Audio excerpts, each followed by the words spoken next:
Bismillahirrahmanirrahim. Assalamualaikum warahmatullahi wabarakatuh. Alhamdulillahirrabbilalamin. Kembali lagi bersama Mufiz spesial Ramadan. Karena hari ini memperingati hari ibu kita Kartini, hari Kartini, Kartini Days ya. Kita kali ini akan membahas tentang atau bercerita tentang sesosok wanita atau yang sangat menginspirasi di kalangan sahabiah ya, yang bernama Ummu Darda Asy-Syughra, seorang wanita ahli fikih, ahli ibadah, dan wanita yang sangat setia. Beliau adalah istri dari Abu Darda, sahabat Rasulullah SAW. Sebelum menjadi istrinya Abu Darda, beliau adalah gadis kecil yang tinggal di Madinah. Beliau tumbuh sebagai anak yatim yang rajin belajar di halaqah para ahli bacaan Quran di masjid suci, yakni Masjid Kota Thaibah di Madinah. Seiring berjalannya waktu, beliau mengenyam pendidikan dengan adab dan kemuliaan yang luhur dari pemilik rumah yang ia tinggali. Ya, dia belajar ya. Kemudian pemilik rumah itu sangat sayang kepadanya, sangat senang untuk memberikan hal-hal yang bermanfaat baginya, dan selalu menginginkan kebaikan untuknya. Sampai-sampai beliau nih tidak merasakan pahitnya menjadi anak yatim. Kayak gitu. Beliau seorang muslimah yang bijak, beliau berilmu, ahli ibadah, zuhud di dunia. Beliau bernama asli Hujaimah binti Yuhai al-Ausabiyah ya, atau yang tadi kita bicarakan, Ummu Ad-Darda.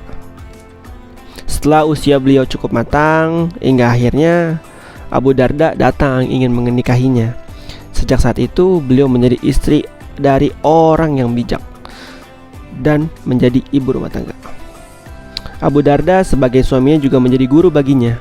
Beliau menimba ilmu dari Abu Darda sehingga menjadi seorang istri yang sangat taat kepada suami. Istri yang senantiasa berusaha menyenangkan, istri yang membahagiakan suaminya. Begitupun sebaliknya sang suami yang selalu memberi nasihat, sehingga beliau menjadi pendidik yang sukses bagi anak-anaknya.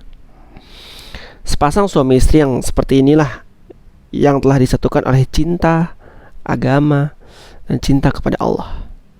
Ummu Darda mencintai suaminya karena sifat-sifat yang langka, bukan karena materi duniawi, bukan pula karena dorongan nafsu. Betapa mulianya cinta tersebut. Ya, cinta itu akan mengalahkan segalanya. Tapi cinta kepada Allah lah, dan cinta kepada sifat-sifat yang langka terhadap seseorang lah, yang membuat itu menjadi suatu kebahagiaan yang tidak ternilai.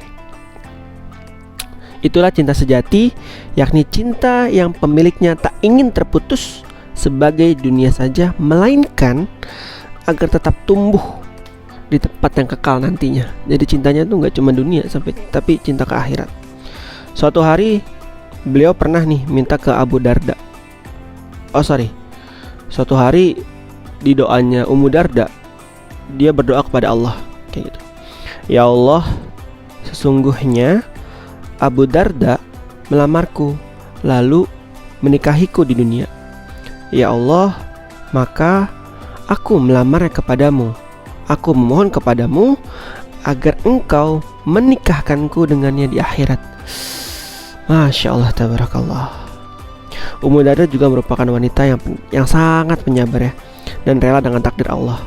Pernah satu hari putri dari Ummu Darda meninggal dunia dan sedang dibawa untuk nantinya dikubur.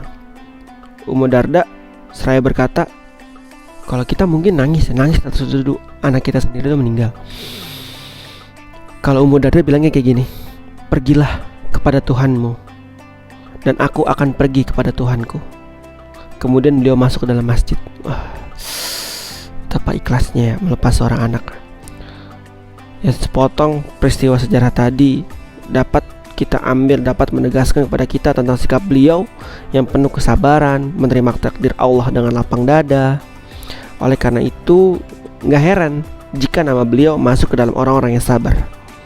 Namun Ummu Darda tidak akan menjadi seperti itu tanpa campur tangan kepala keluarga yang merupakan suami dan ladang ilmu bagi beliau. Pendidikan dari suami yang soleh, yang sukses, insya Allah akan menghasilkan generasi salihah seperti Abu Darda yang mendidik dan membimbing Ummu Darda. Mari kita lihat kembali ke zaman sekarang.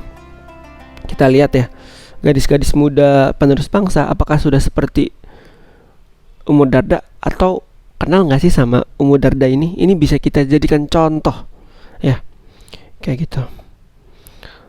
Terus kemudian Ummu Darda ini ketika Abu Darda meninggal ya, dengan tadi doanya, ya Allah jadikanlah aku dan nikahkanlah aku dengan Abu Darda di dunia maupun di akhirat ya. Dan beliau pegang teguh itu sampai-sampai Muawiyah datang kepadanya, Muawiyah bin Abi Sufyan nih datang kepada Ummu Darda ya, itu ditolak sama beliau, lamaran dari Muawiyah. Dan Ummu Darda tidak berhenti sampai di situ, dia terus membuka halakoh, kemudian menjadi guru di situ, baca guru Quran, guru fikih di situ, dan ibadahnya kepada Allah tidak pernah berhenti, kayak gitu. Terus kemudian Ummu Darda pernah menuliskan untukku di lembaran catatanku, kata Ibnu Zaitun, pelajarilah hikmah di masa mudamu, niscaya engkau akan mengamalkannya di masa tuamu. Itu pesan dari Ummu Darda kepada Ibnu Zaitun. Wahai saudariku, demikianlah wanita muslimah yang mulia dan sempurna ini mengucapkan kata-kata hikmah dan berketepatan hati dalam berzikir kepada Allah dalam segala kondisinya. Jadi dia itu suatu riwayat, apapun keadaannya pasti berzikir kepada Allah, kayak gitu. Maka banyak sekali pelajaran yang kita ambil dan kita petik dari kisah Ummu Darda ini. Sangat sabar, berzikir tiap hari ya, ahli fikih, ahli ibadah dan lain sebagainya, dan setia. Semoga ada pelajaran yang kita ambil pada cerita kali ini. Kurang lebihnya mohon maaf. Sekian, wassalamualaikum warahmatullahi wabarakatuh.